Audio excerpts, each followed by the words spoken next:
Bismillah, alhamdulillah, wassalatu wassalamu ala rasulillah. Patepang deui dinten ieu dinten Kemis kaping 21 Agustus 2025. Dina surat Ibrahim ayat ke-23. A'udzu billahi minasyaitonir rajim. Bismillahirrahmanirrahim. Wa udkhilal ladzina amanu jeung bakal diasupkeun saha alladzina amanu jalma-jalma anu iman wa amilus solihati jeung anu sok migawe amal soleh. Jadi henteu iman hungkul kudu bari amal soleh. Naon amal soleh teh? Termasuk salat, baik ka tetangga, baik ka sesama. Teu pernah ngabohong, jujur, seueur amal soleh anu kedah dilakukeun. Naon balesanana jalma anu iman jeung amal soleh teh? Jannatin nyaeta diasupkeun kana sawargana Allah. Tajri anu ngalir mintah ti hatina hanapeun eta sawargana Allah teh anharu pirang-pirang sungai. Jadi pirang-pirang sungai teh rupi-rupi rasana eta sungai. Henteu kos di dunya ngan kur tawar wungkul. Saterasna sabaraha taun dina surga Allah teh 20, 30, 50 tahun, 100 tahun sanes. Kholidina fiha nyaeta kholidina teh langgeng saumur-umur fiha dina eta sawargana Allah teh biizni rabbihim kalayan izin pangerana jalma-jalma anu mukmin anu amilus solihah. Saterasna tahiyatuhum jeung ucapan kahormatan pikeun itu jalma-jalma penduduk surga fiha dina eta surga teh salamun ucapan salam, ucapan keselamatan, ucapan perdamaian, ucapan kesejahteraan, pokokna ucapan-ucapan nu nikmat we aya di surga mah. Gitu. Salajengna alam taro kaifa naha anjeun teu ningali kaifa kumaha doroba ngadamel Allahu Gusti Allah masalan kana perumpamaan. Perumpamaan kumaha kalimatan thayyibatan kana kalimah anu alus. Naon kalimah thayyibah teh nyaeta la ilaha illallah eta kalimah thayyibah.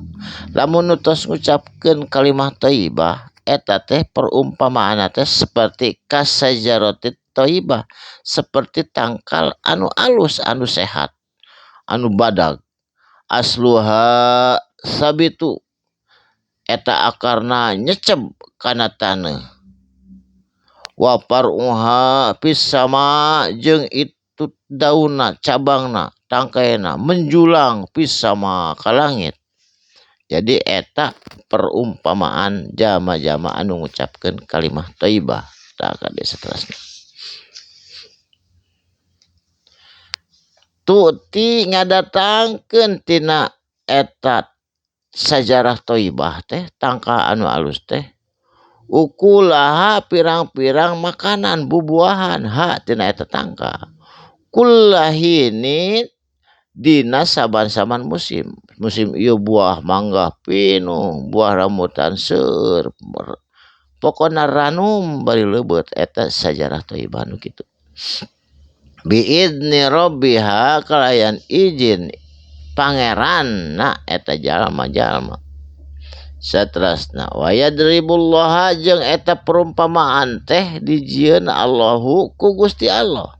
Amsala kana contoh linnasi jang jelema la'allahum supaya anjeun kabeh maranehana kabeh jalma-jalma yatadakkarun berpikir nyieun pola pikir anu sae jang kahirupan dunia akhirat.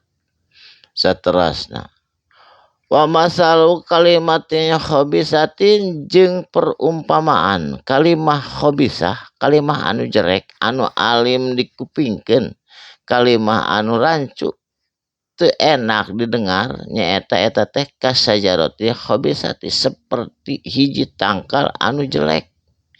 Tangkal naon lamun di Arab mah tangkal nyaeta khulzum, tangkal anu pait buahna tangkalna cucukan bari bau buahna teh jeung ngurinang di teh hejo-hejo acan ta eta kalimat sebenarnya sajarah thayyibah kalayar lah buah kalayar mun urang mah seperti kitu. Aztusat ari akarna dicabut min fauqil ardi ti permukaan bumi jadi ngurinang malah teu aya eta pikeun hiji tangka eta min kororin kana nyeceb kana jero taneuh atawa kana tegak lurus ketetapanana eta tangka. Jadi tangka anu sae mah tangka anu sajarah thayyibah. Ari tangka anu teu sae tangkal anu khabisah. Jadi kehidupan urang ge upami teu pernah nyebatkeun kalimah thayyibah berarti eta tangkal anu khabisah.